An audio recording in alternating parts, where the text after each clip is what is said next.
All right, I'd like to welcome everybody to PARC. I'm Scott Elrod. I manage one of the labs here, and I'm also responsible for the energy program. I want to first mention the next forum. It's going to take place on October 15th, also from 5 to 6:30. The seminar is really from 5 to 6, and then we have a networking reception out in the lobby from 6 to 6:30.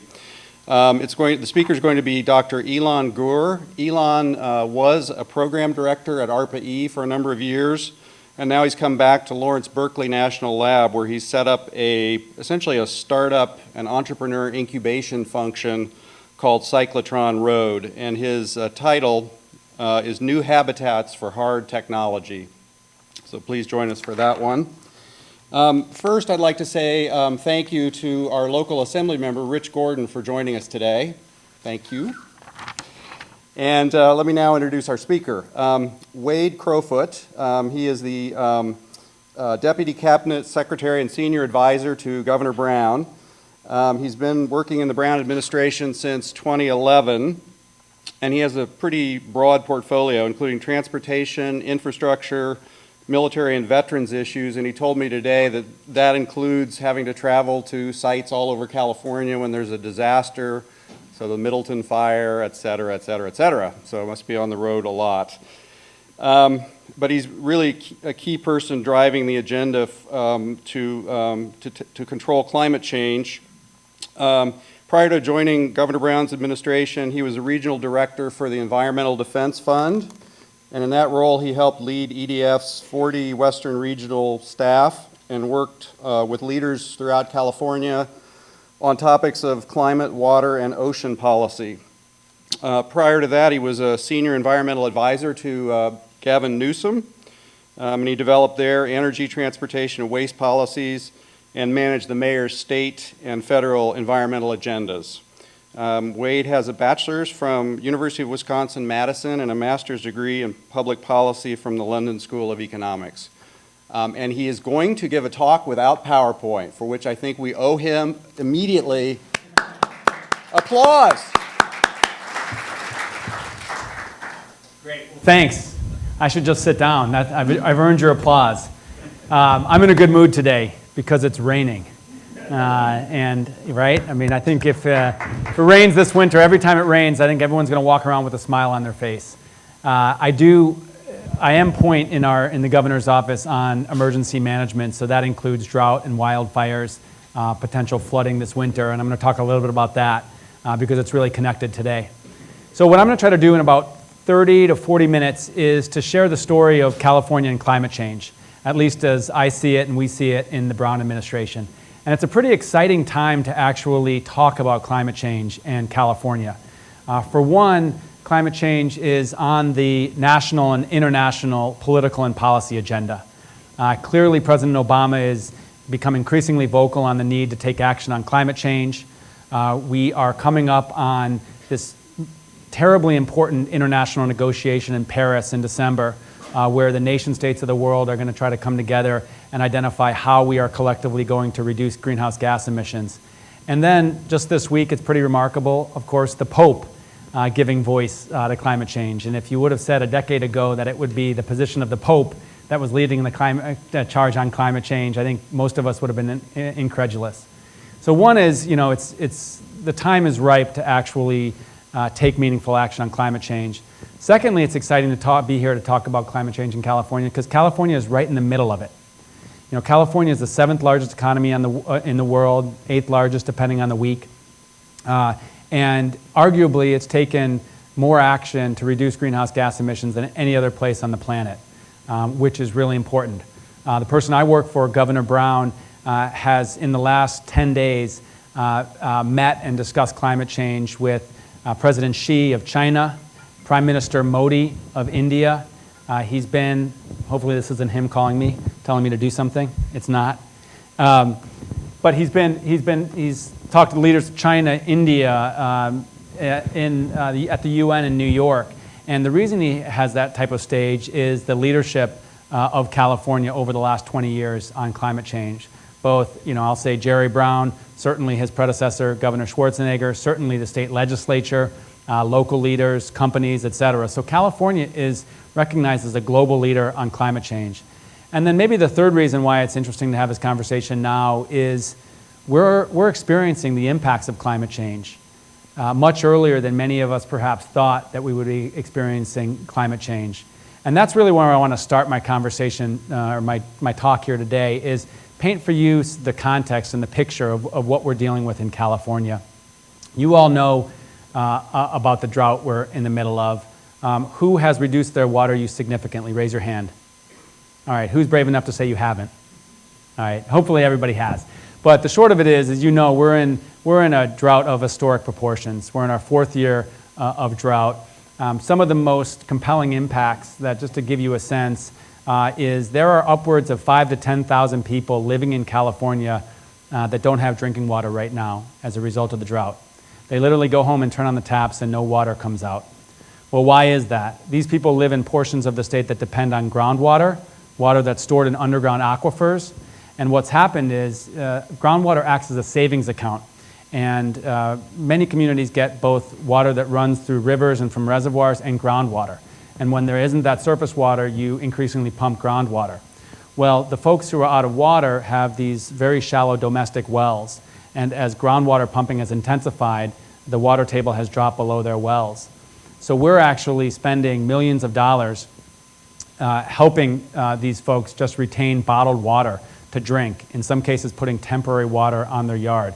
Imagine that, California, 2015, thousands of people without drinking water as a result of the drought.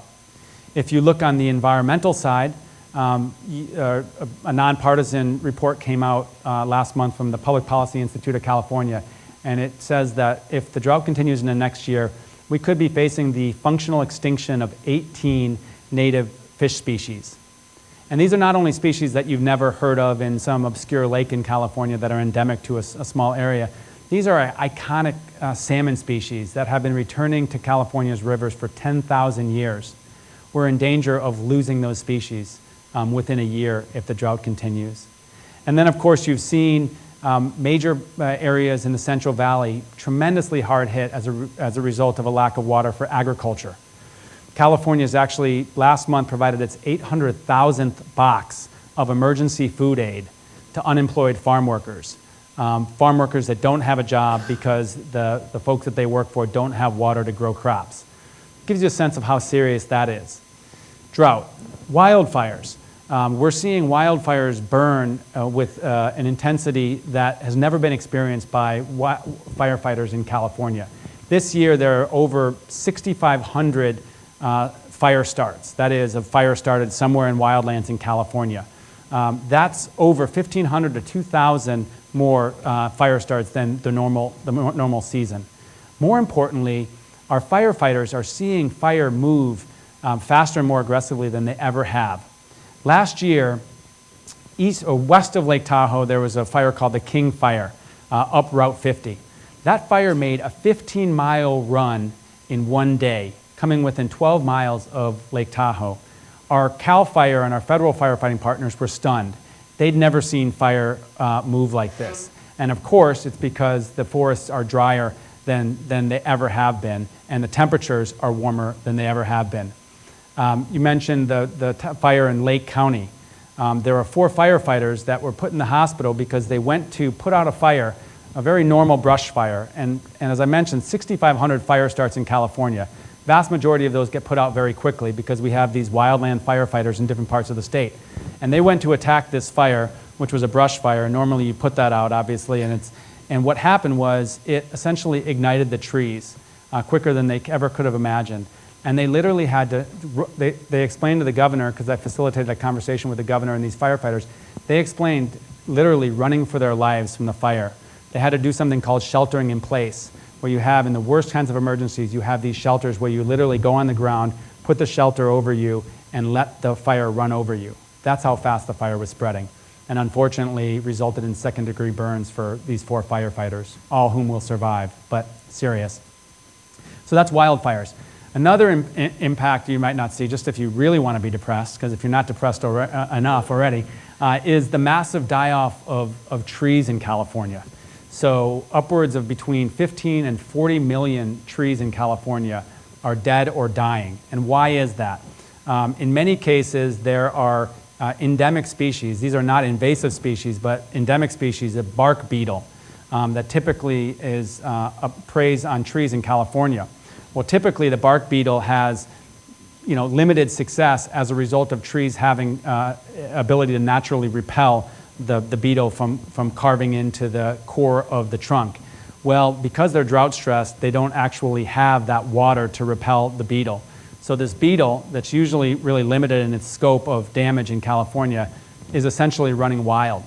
And we have counties in California that are requesting state disaster assistance because they can't afford to take down all the dead and dying trees that are threatening their houses, their retail strip, their roads to and from town. So something you'll hear about in the coming weeks is our efforts to actually do something about this crisis of dead and dying trees. So you all know that California has had historic droughts. We have wildfires. It's a seasonal occurrence. We've had mudslides, floods, etc. So I don't stand here today suggesting this is all comes to us as a result of climate change. But science and scientists are very clear that climate change is driving these natural events to be more extreme in nature and more frequent in nature. Consider drought and climate change. Our last 2 winters, in fact our last 2 years, have been the hottest on record. Last winter in the Sierra Nevada, the average temperature was actually slightly above freezing for the first time in recorded history, 120 years. What this means over the last winter is we had about 5% of the snowpack that we normally have, also the lowest on record. In a typical year, we get about 1/3 of the water that we use from our snowpack. Our snowpack is a wonderful reservoir. It rains into the Bay Area. That rain turns into snow when it hits the high reaches of the Sierra. That snow slowly melts, and we created a system over the last century to collect that snow melt into reservoirs and then distribute it. Well, last winter we had almost no snow melt, and so we faced less water for animals, for people, for farms than we normally do. Same thing with wildfires. Hotter ambient temperatures, particularly at night, mean greater fire spread, and of course drier conditions lead to wildfire spread. So that's the reality check, and that's what makes, I'll say, that's what makes this conversation about climate change more than academic. While it's about saving species halfway around the world, it's about saving that iconic polar bear living in the Arctic, it's really about protecting ourselves and protecting our kids and our kids' kids and ensuring that they can live the kind of lives that we live today in California. So the stakes are high. What has California done about climate change, and why do we feel like California's been a leader on climate change?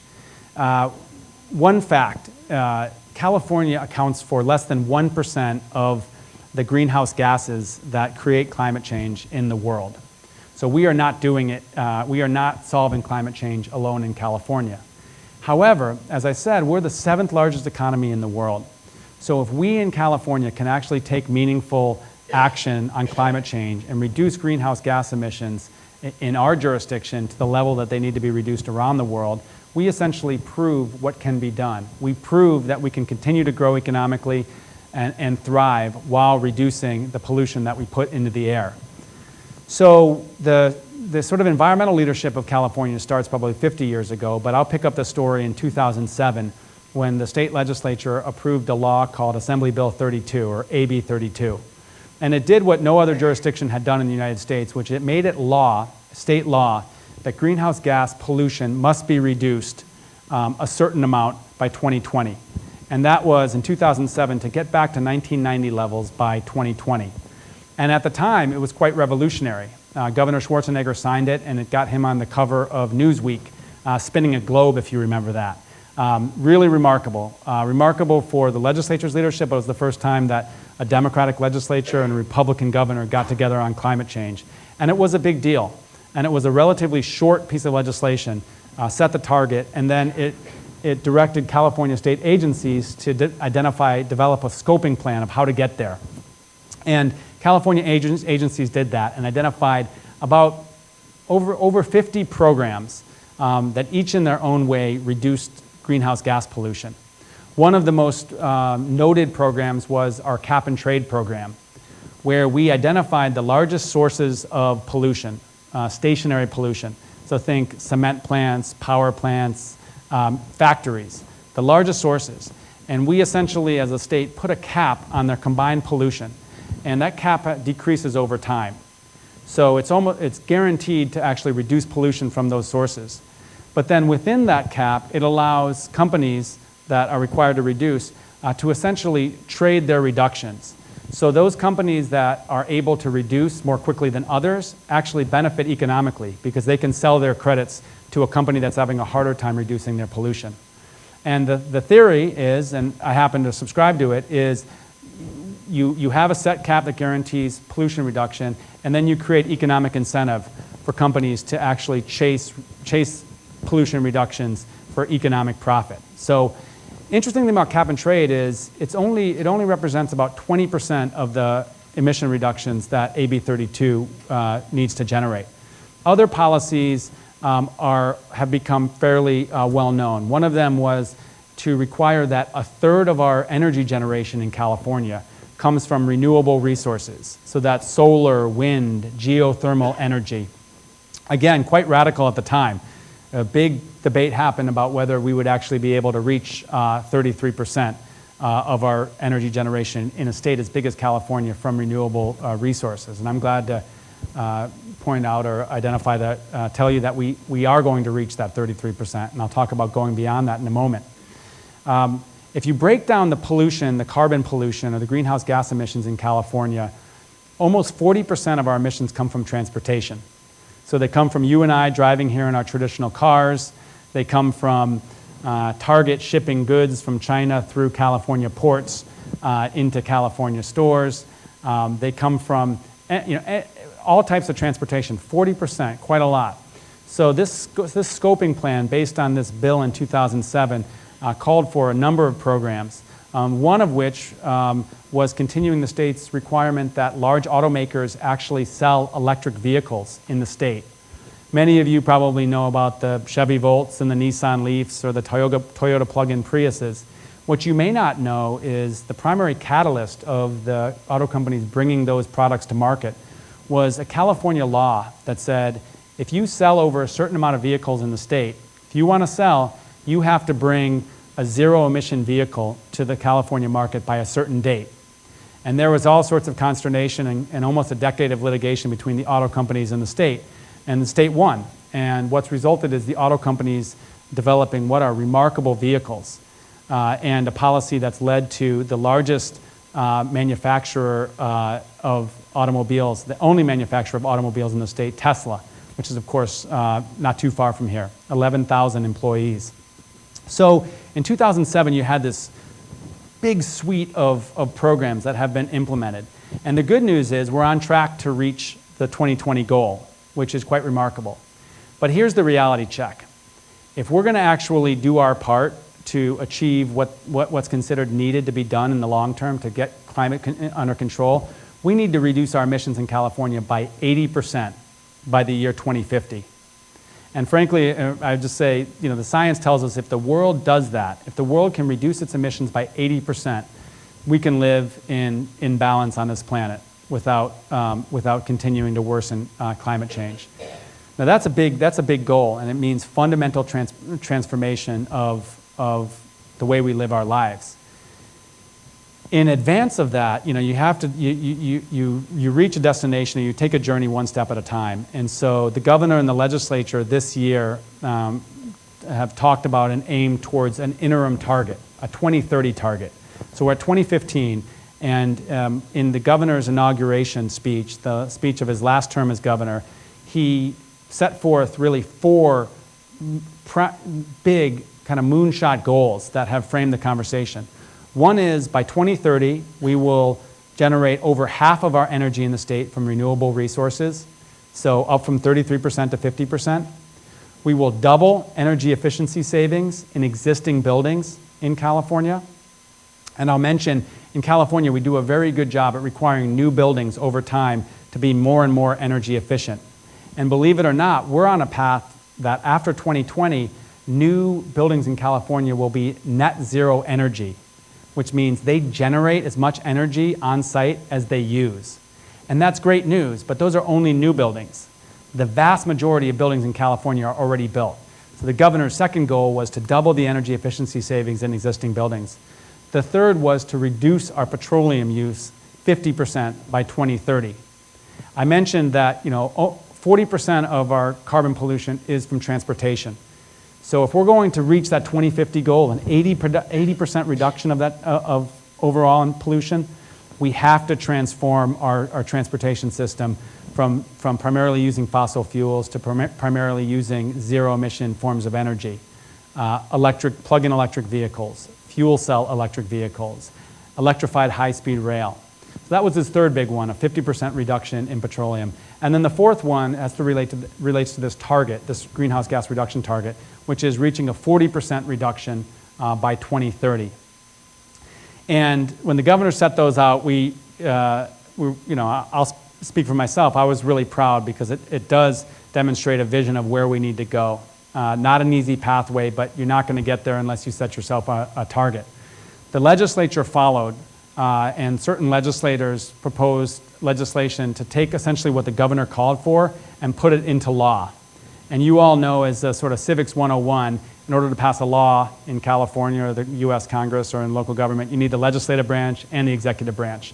So the governor can call for this and issue an executive order, but then that executive order essentially becomes moot when the new governor comes in, and the new governor could change the policy.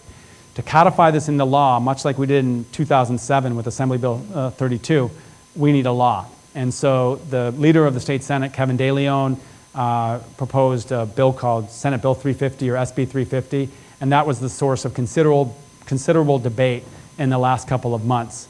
That bill passed, which is great news. And what it codifies or makes law is this 50% renewable energy generation by 2030, the energy efficiency savings in existing buildings. What it didn't actually put into law was the 50% reduction in petroleum use.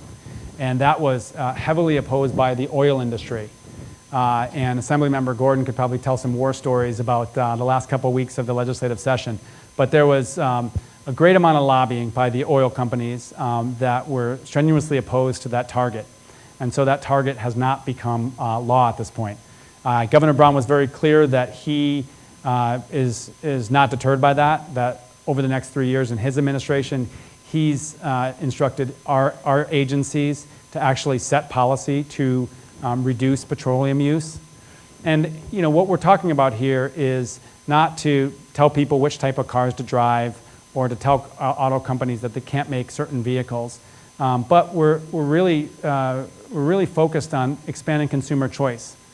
We want electrified vehicles and electric transportation to be as or more convenient than regular vehicles. We want them to be cheaper, because ultimately the source of fuel, whether it's sunlight, renewable energy, is ultimately cheaper. But the challenge is they're a very small portion of our market right now. Last year, about almost 3% of the vehicles that were sold in California were zero-emission vehicles or partial zero-emission vehicles, like the plug-in Prius that you can plug in, but it still has a hybrid engine. And that's good, 3% is good, but we have 31 million vehicles in California.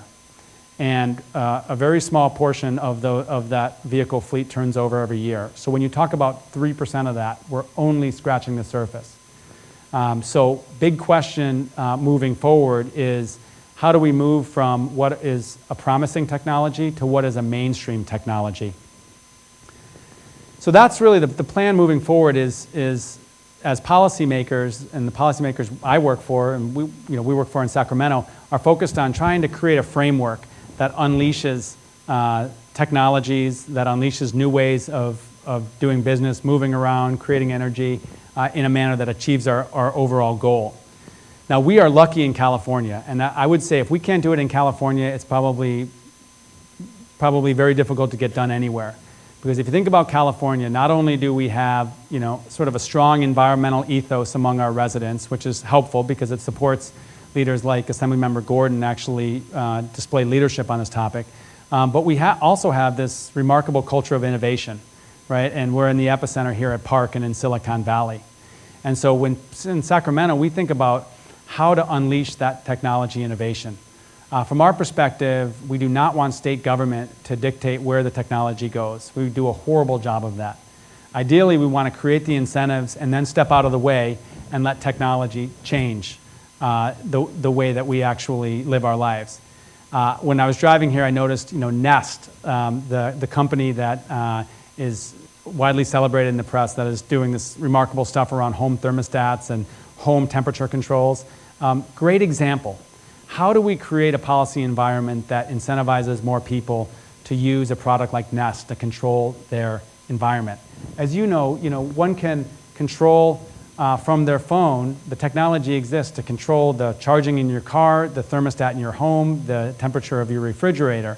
But the question is, how do we in state and local government create policies that incentivize you all and people to use those? Here are what I think about maybe are the 3 or 4 biggest challenges as we try to make this transformation. The first, as I talked about, is really finding a tipping point on transportation from conventional vehicles to zero-emission vehicles, and a fossil fuel-based transportation to electrified transportation system. Personal vehicles are obviously, we need to make them zero-emission technology. Right now, they tend to be a little bit more expensive, somewhat less convenient, depending on your battery, the range of your battery to transport. We don't have a ubiquitous infrastructure that allows you to plug in your car like I would plug in this iPhone when I need juice. And so we have a long way to go to actually make that transition. The good news is that our utilities, many of you may be PG&E customers, or you might be a member of the Palo Alto Municipal Utility District, but our utilities are actually leading on this, in part because they realize, part of their future is in electrified transportation. If you're a PG&E is what's called an investor-owned utility. So they're actually a public company, and they have a legal responsibility to generate profit for their shareholders. So if you're PG&E and you're thinking, boy, how do we want to sustain our business into the next generation? Well, how about if we transform transportation fuel to the electrons that they're selling? So utilities are on board. Car companies are increasingly on board, because at the end of the day, car companies are somewhat agnostic about the fuel that's used. They're into selling cars. And they're reluctant when we put mandates on them, because they're worried about us forcing them to develop a car that won't sell. But ultimately, they're excited to sell vehicles that people like. And at the end of the day, whether it runs on electric vehicles or electric energy or gas, they're selling a vehicle. I think the bigger challenge is oil companies. We have a policy in California called the Low Carbon Fuel Standard, and that's another one of these policies under the scoping plan of AB 32. And the idea was very simple, which is encourage the fuel industry to become less carbon intensive. And carbon is that element that's creating, carbon dioxide is the element that's creating climate change. And so Low Carbon Fuel Standard says that for those folks producing and refining fuel in California, they had to reduce the carbon content 10% by 2020. Seems like a modest goal. And the thinking is that it would encourage companies that you know of as consumer brands like Chevron and Shell and Exxon to diversify the fuel that they're selling. So while they're still selling petroleum, they're making investments in biofuels, they're making investments in technologies that reduce the pollution that's caused by the petroleum that they're selling. But unfortunately, what we've seen, and I think it's fair to say, is a lot of these oil companies have doubled down in opposition to the Low Carbon Fuel Standard, and they're not interested in diversifying fuels. They're more interested in stopping California's efforts to reduce carbon pollution and diversify fuel sources. So I think that's a major challenge, is aligning both the sort of the political interests, the policy incentives, and the technology to actually really encounter a day that when I ask how many people are driving electric vehicles in a room of 50 people, 40 of those 50 people say that they're driving those cars. On the energy side, it seems like one major challenge is building a grid that actually enables the great technologies being developed in Silicon Valley. I like to say that if Alexander Graham Bell, the inventor of the telephone, walked through that door and I showed him this piece of technology, he would have no idea what it was.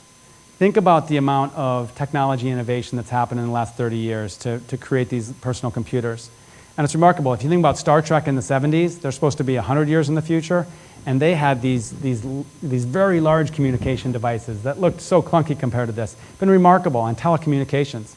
Now, if you ask Thomas Edison, the inventor of the modern grid, and you took him to a transformer or a distribution grid, not only could he identify the grid, he could explain it, because it's basically the same technology we've had for 100 years, which is kind of remarkable. We have the internet, but we don't have the Internet of Things as it relates to energy. And we don't have a system that is flexible, reliable,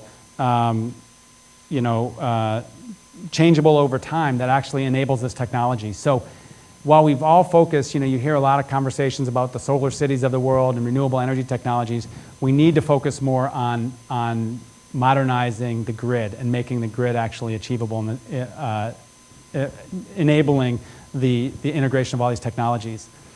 A third challenge also relates to energy, and that's really, as it's a little bit more technical, but as we bring on more than 50% renewable energy, we have to shape that energy generation in a way that is consistent over the day and the week, so that provides reliable energy and cost-effective energy, affordable energy. There's in Sacramento policy circles, there's this discussion of what's called a duck curve. And what it represents is, and I'll try to get this right here, is essentially the leftover energy that you have after the supply and demand is figured out. So there's a bunch of power plants that are producing energy, and there's a bunch of demand. And that supply-demand changes over the day. And what's interesting is, as a result of the 33% RPS that we have, we are generating a lot of solar energy when the sun is shining in California. And so what it means is it's essentially created the curve of the neck. So the kind of supply-demand balance goes far down. Basically means that we almost have an oversupply of energy in the middle of the day. So when we talk about getting to 50% renewable energy, it just can't be this large solar photovoltaic energy in the desert. It has to be actually built in a manner that can provide energy throughout the day. And one of the kind of unintended consequences, if we bring on the wrong kind of renewable energy, is that we'll need more natural gas-fired peaker plants, which are plants that turn on and off quickly, to balance that energy. So it's a grand energy equation that ultimately we have to meet. And I think there's a lot of good ideas around how we do that. California is the first state in the nation to actually require utilities to procure storage. Battery storage. There's all sorts of interesting storage technologies. And what happens if you could, generate more of that solar energy in the middle of the day, but then store it and use it at night? That's one way to smooth out that demand-supply curve without the use of fossil fuels. So a lot of potential options to pursue in furtherance of that 50% goal, but one that we have to get right. And then lastly, on the energy efficiency side, we all talk about energy efficiency or energy conservation, and many of us have CFL light bulbs. Some of us might have LED light bulbs. But how many of us have actually gone into our homes and done a whole home energy retrofit that reduces the use of energy by over 20%? I would argue probably not a lot of us. These are invisible improvements to your home. They may increase the comfort of your home, but the price of electricity is such that it's hard to rationalize a $20,000 investment in your home to make it more energy efficient for a fairly modest amount of savings on the back end. So one of the things that's being sort of originated out of Silicon Valley and other places is, what are those financial instruments? What are those ways to actually unleash energy efficiency so that somebody doesn't have to borrow $20,000 up front to actually make that energy efficiency improvement, but they can essentially make those improvements through financing instruments that over time pay back money to that lender through energy saved as a result of those improvements.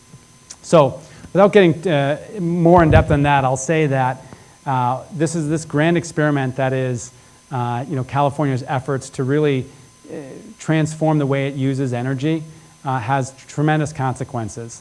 I mentioned at the top of my talk this coming discussion in Paris, and it really is a high stakes. This is called the Conference of Parties, and it's essentially a negotiation sponsored by the United Nations.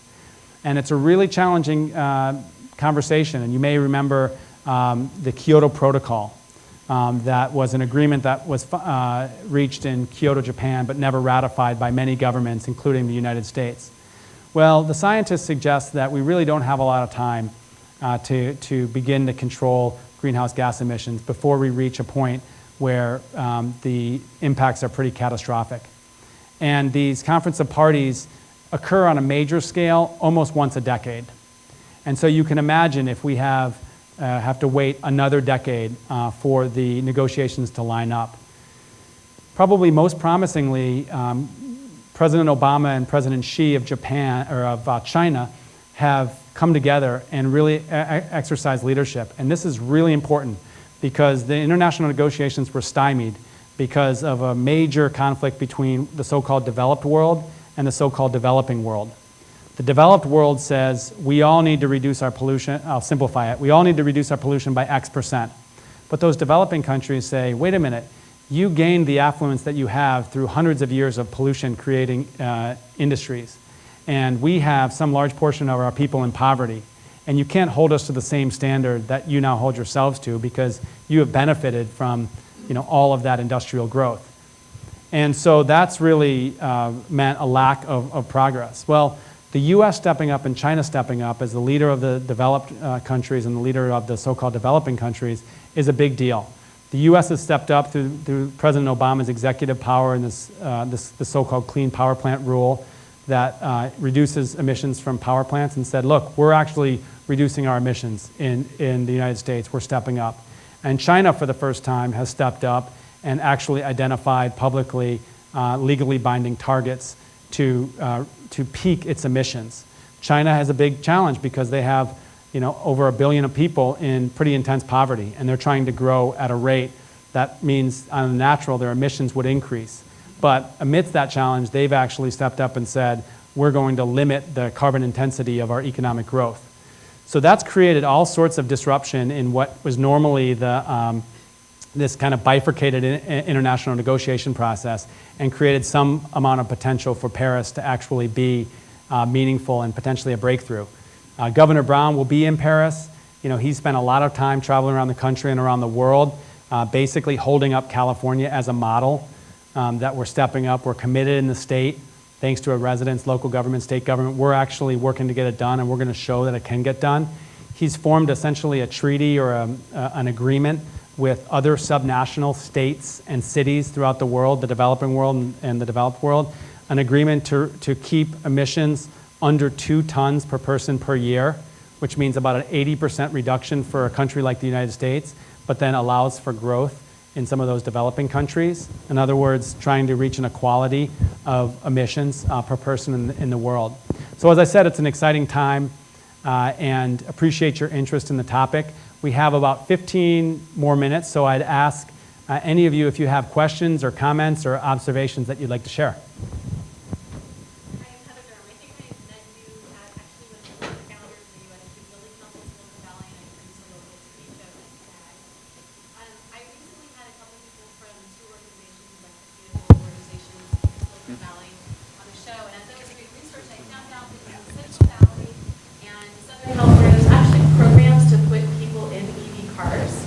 for low income. And I've contacted the state of California's Air Quality Board to see how we can get that program up here in the Bay Area for families to get rid of their cars. It was $1,500 to $12,000 for families. Yeah. Anything like that coming up with pay? There is. I'm glad you brought that up. One of the critiques of, so in California, if you buy an electric vehicle, the state will give you a $2,500 rebate.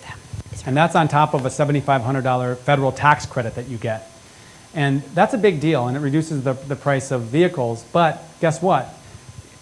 Electric vehicles, new electric vehicles are fairly expensive. And if you're a working poor person or a poor person in California, you're probably not buying a new vehicle. and you're probably not buying a new electric vehicle. So the criticism was raised, it's all fine and good that you're doing this and it reduces pollution, but isn't this just an incentive or a benefit that rich people can take advantage of? So partially in response to that, the state essentially strengthened what's called its EFMP program. And that is a program that pays people to retire their oldest, most polluting cars. I can't remember the date, but if you have a car older than a certain model year, essentially there's a strong correlation with it being a highly polluting model. And so the idea is $1,500 to do that, but then in areas of the state with very bad air pollution, an increasing kicker for poor, moderate income people to buy that electric vehicle. And so then the idea is you're creating this, you're making it accessible for somebody that's not wealthy or has disposable income to buy that vehicle. So I believe the reason it hasn't come to the Bay Area is frankly it hasn't been targeted as an area with poor air quality. But I'll tell you that one of the boards I actually dropped, but I still pop in, and they were looking for new projects. And part of that is sponsored by Air Quality Board. So I'd like to see that come here for the folks who are the teachers and other people who are commuting in with these cars. Yeah, well, I think there's great interest. We have a great regional, it's called the Bay Area Air Quality Management Board. And they essentially have regulation to ensure that we have clean air in our air shed, as it's called. And they've been very aggressive on this type of thing. The programs in Central Valley and what's called the South Coast Air District, or LA, yeah, they're considered pilots. And so the idea is see if those pilots actually work and then spread them. But I'd be delighted to see that come to the Bay. We met at the Governor Summit. That's right. Now that we've moved along in renewables, Maybe use the microphone so folks can hear you. we moved in the direction of increasing renewables. Now, what do we need to do to move from centralized generation and distribution to distributed generation and distributed water treatment and distribution? We've got to move this from the centralized model to the distributed model. Great question. So the traditional model of energy generation is you had a big power plant in the middle of nowhere, and you created these transmission lines, these big high voltage lines that took the energy into a community, and then it got distributed with distributed energy. And there's a lot of disadvantages with that model, including a loss of a certain percentage of that energy that's just lost in the transmission and distribution, including the fact that in climate change, where you have more wildfires, more vulnerability across the state, you're increasing the vulnerability of your system by depending on very far sources of energy, and potentially impacts in sensitive ecosystems like parts of the desert. And so there's been this big move to distribute generation. In other words, have generation happen closer to where it's consumed. The ultimate example being the rooftop solar on the top of some of your homes. And there's great benefit in that. Here's the challenge is traditionally, so the California Public Utility System is the regulator that oversees the investor-owned utilities. And our PG&E, Southern California Edison, these are monopolies. And we have to have monopolies because we can't have 15 energy companies putting wires into the ground. But as monopolies, they require close regulation. So the CPUC regulates the amount of tariffs, amount of money that they're able to charge the ratepayers, that is you all, to turn on your lights, and also sets certain rules for the procurement, the purchase of generation.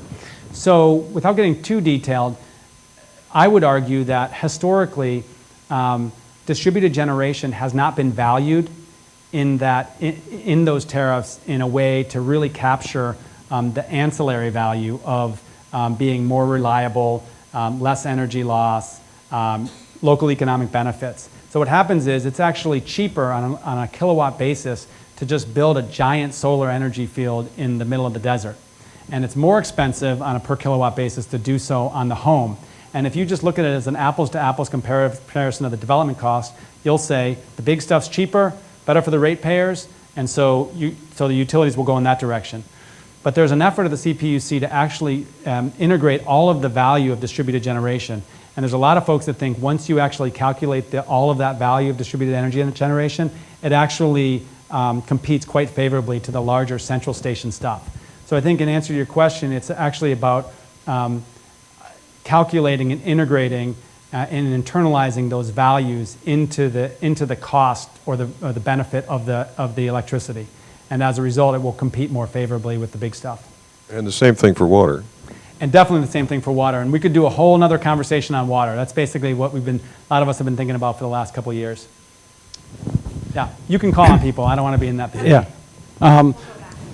Are you familiar with the efforts that are going on with recapturing carbon through reversing desertification, if I can say that right, the work that Alan Savory is doing? And is California doing anything to try and actually turn some of our land into more grasslands and capture carbon? Great question. So something I didn't talk about is that plants suck up carbon. They serve as carbon sinks.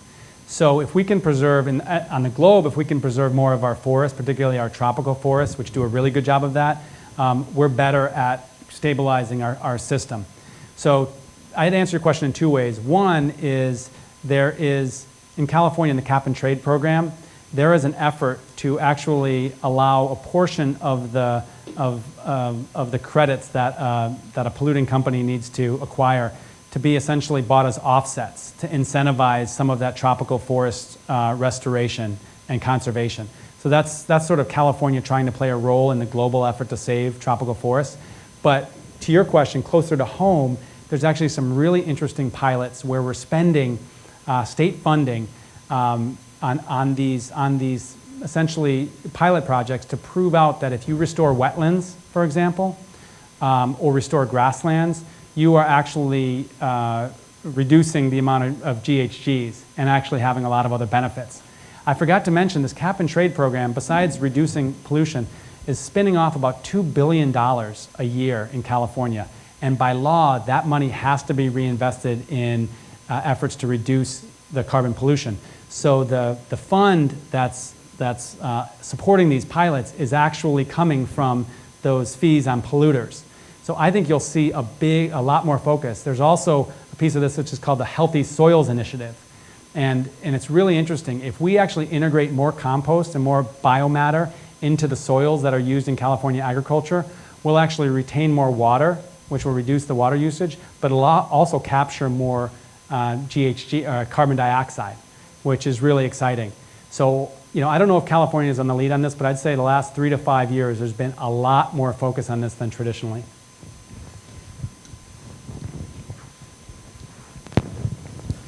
I'm Marcus from Hertz. I have a two-part question about emissions. How do you actually measure the emissions for all of California? Is it a grand model versus some actual measurements that you take? And then second, is there a way to do this in more real time and on a regional basis? And I'm thinking an analogy to water use, right? As water consumption has been published city by city, Yeah. and reductions then were published in water consumption. That led to a lot of discussion about, who was using too much, reducing not enough, and all that stuff. And I'm wondering what it is we could be doing around emissions in that respect for California. Those are excellent questions, and I won't do them justice because my background is not technical, but I think that the emissions in California are measured some portion directly from, for example, stationary sources of pollution like a power plant, but primarily modeled. So for example, 7% of the carbon pollution is attributed to agriculture. And obviously agriculture is very widespread and there's not folks going out to a farm somehow capturing the molecules that are going up. So I think it's largely model driven. Now I think there's high confidence in those models, so we feel like those are measurable and verifiable and accountable. But I think that what it might make what you're suggesting in part two of your question difficult. First of all, I totally agree with you. If there's a way to actually identify, and there is, greenhouse gas pollution by political subdivision, by city, by county, and compare relative reductions, I think that would be excellent. It's not an idea I've heard before, but I actually think it would be a really great sort of soft power way to encourage cities. I was was part of the conversation when we did the 25% average mandate on cities. Different cities have different water reduction mandates, and it's been remarkable. Of the 411 water agencies that are subject to that required restriction, 4 are far off their target. That means 407 of the 411 are actually meeting their targets, and I think that's largely because the data was transparent and accountable, and no local leader wanted to be the scofflaw. And I think residents also took pride in doing this and got some positive reinforcement. So it's an excellent solution, or excellent suggestion. Oh, sorry.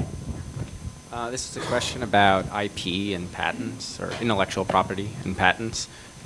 So, the California and the United States and Europe hold most of the new technologies for all of these clean tech stuff, and other economies just can't necessarily compete in any substantial way.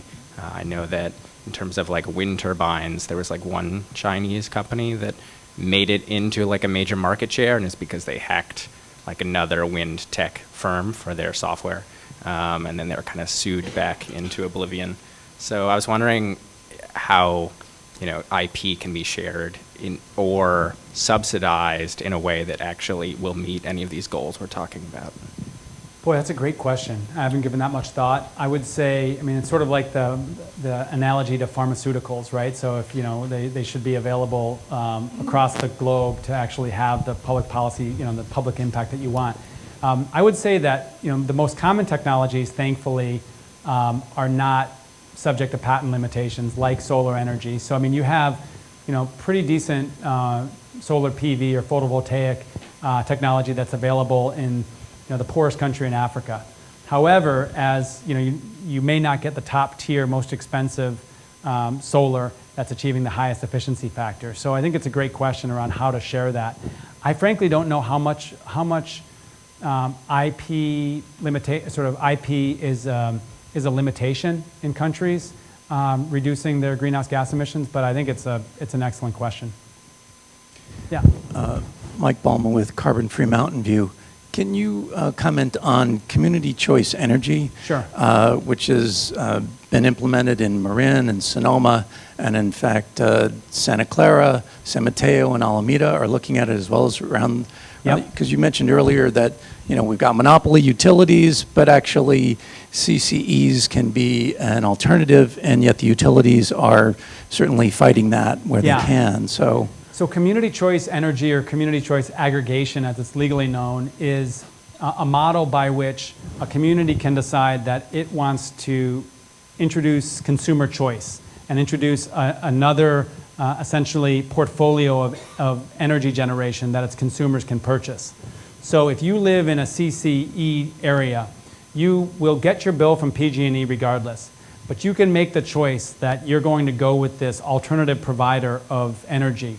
And that community choice energy district will go off and procure a different mix of energy, and most of the time a greener mix or a less polluting mix of energy. And the idea is that a lot of communities got frustrated with these large utilities and what they perceived as the utilities not being interested in reducing pollution from their energy mix. So the CCE movement started, and it's actually been quite successful in places like Marin and Sonoma, and more places are interested in it because it is giving consumer choice. And it's not, the system hasn't fallen down, it hasn't completely disrupted the energy provided to the community.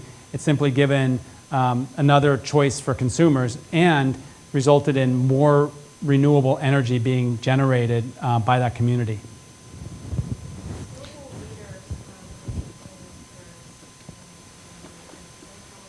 Well, how relevant has the number, the benchmark 2 degrees Celsius for global surface temperatures, how relevant has that number? Sure. So I'll try to paraphrase it, which is, as the world leaders meet in Paris, how relevant has this 2-degree target been, 2 degrees Celsius target?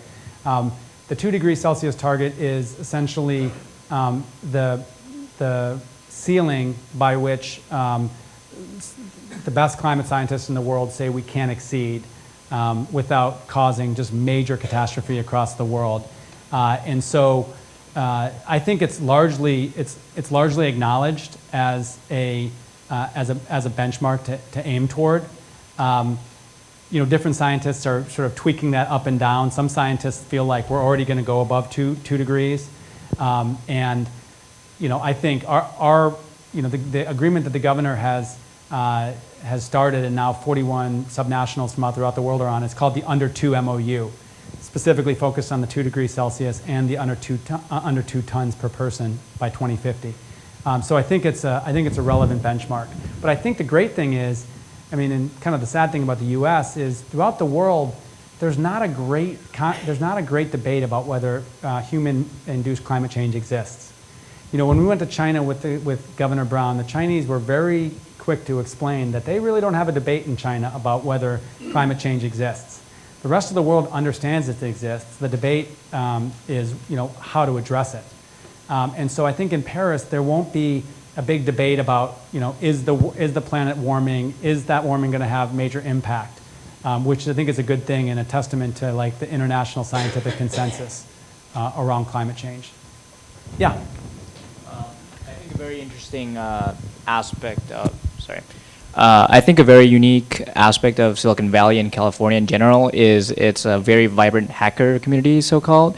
What would be 3 problems that you think we as a community should tackle? Wow, that's a tough one.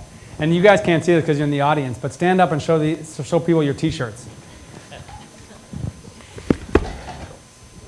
So I've been wondering this whole talk about who you guys are and why you're wearing the same T-shirt. So while I'm thinking about my answer, explain who you are. So we're from Make School. Actually, we're international students from the developing world, as you would say. But at Make School, we try to build things. Basically, we go to hackathons, and it's a college replacement program. And I think that it's a great start for us to try to solve a local problem here. And so that's why we came here, to figure things out. Okay, well, I got at least one idea, which is, gentleman 3 rows ahead of you suggested, what happens if we could aggregate the data that exists out there and create a transparent app that could tell you by county or by city how local jurisdictions are doing reducing their greenhouse gas emissions.